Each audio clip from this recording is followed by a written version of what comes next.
May pera kami! May pera kami! May pera kami! May pera kami! Ang sarap madinig mo na. Merong mapera kami. Merong may pera kami. Walang bayad dito. Lahat ito nagmamahal sa bansang Pilipinas. Alam nyo, mga mahal kong kababayan, nararamdaman ko ang nararamdaman ninyo dahil noong 2016, nung ako po ay nangampanya para kay Rodrigo Roa Duterte, sarili ko rin pong gastos. Ako po ay umikot dito, hindi lang po sa Europa, hanggang sa Middle East, Southeast Asia, nangampanya po ako, sarili kong pamasahe, sarili kong hotel. At nung nakaupo na po si Mayor, hindi po ako humingi ng posisyon. Wala po akong hininging kapalit. Ang ibinigay po sa akin ni Mayor ay pangalawang pagkakataon. Binigyan niya ako ng absolute pardon, pangalawang buhay. Kaya nandito po ako, nakalulungkot mang sabihin, pero marami po sa mga kaibigan namin ni Mayor, kakilala na lang. Napakabilis pong makalimot.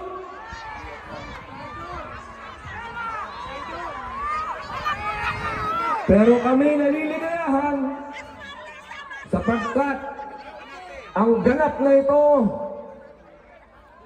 ay nagising ang damdamin ng mga Pilipino.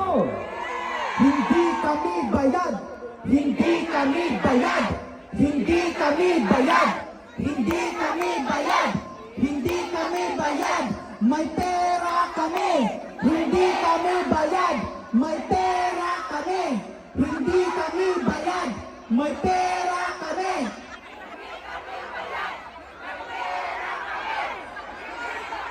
Bayang Pilipinas, naririnig mo ba sila? Hindi kami bayad! May pera kami! Hindi kami bayad! May pera kami! Hindi kami bayad! May pera kami! Yan. Yan ho ang isang bagay na wala sila. Marahil marami din silang pera, pero walang nagmamahal sa kanilang katulad ninyo. Duterte! Duterte! Duterte! Duterte! Duterte! Bilib talaga ako sa mga Pilipino dito. Ang init, napakainit ngayon.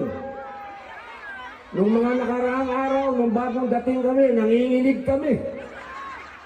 Ngayon naman, napakainit. Isuot ko ang init. Eh, napakainit pa ng pagmamahal nyo, kaya sold na sold. Duterte! Duterte! Duterte! Duterte! Duterte! Ngayon naman, mga kaibigan, mga kababayan, ako naman po ay makikiusap sa inyo. I love you, ma'am. Hello, ma'am. I like your green blouse. Thank you, sir. Alaikum salam. Ngayon po, na-eksakto po lahat. Na-eksakto lahat itong nangyayaring ito sa panahon po ng kampanya. Isipin po ninyo ang nangyari sa amin sa PDP. My brother Michael, welcome. Kala nyo, di ako marunong mag-English ha. What's my brother there? Welcome, my brother. Hanggang doon lang muna tayo sa welcome. Mga kababayan, yung amin pong chairman, yung amin pong ulo, yung amin pong utak, sa ngayon ay nakakulong dito sa The Hague. Nakalulungkot po yan para sa amin sa PDP laban. sapagkat para po kaming tinanggalan ng ulo. At alam naman po natin na sa digong, kapag ka darating at magsasalita, ang tao dumadating kahit hindi sila bayad. Kaya po ang problema namin ngayon sa Pilipinas. Wala yung aming ulo. Kaya po, katulad ng iyong sinabi, lumalakas po ang loob namin sa PDP Laban kapag nakikita po namin kayo. Sana po yung pakiusap. I love you, ma'am. Alam mo, ma'am, sa totoo lang, gustong-gusto kong kumis. Kaya lang, binabalatan ako, binabas ako. Pumunta daw ako sa Holland para humalik. Pambihira mga tao yan. Pangit kasi sila. Walang humihingi ng halik sa kanila, kaya kasalanan ko pa kung pangit sila, di ba, man? Kaya mo, pag walang camera, I'll give you the kiss. English yun, ha? English. Sana po. Yes, ma'am. Papangako mo ba pagka binoto mo lahat yung senador ng PDP? I'll give you a big kiss.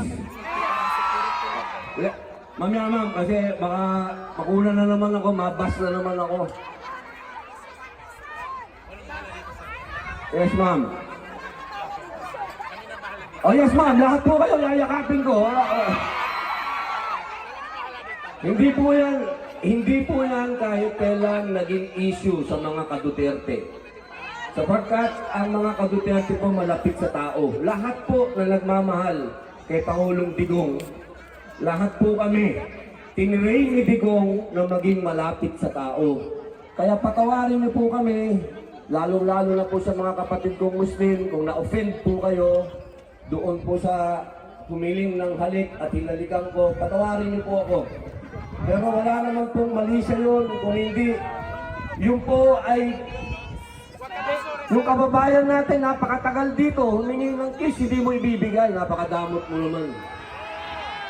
Ang bihira naman. Opo. Kaya mga kababayan, ibabalik ko po dun sa issue. Meron po kaming mga kandidato na ito po yung itinutulak ng ating Pangulong Rodrigo Roa Duterte. Ito pong mga senador na ito, hindi naman po ito basta-basta. Mga abogado po ang iba dito. Nandiyan po si Atty. Lambino. Nandiyan po si Atty. Rodriguez. Si Vic. Andiyan po si Atty. Marcoleta. Andiyan po si Atty. Bondok. Andiyan din po si Atty. Hillo. Andiyan din po si Pastor Apollo Kibuloy. Andiyan po si Kuya Philip Salvador.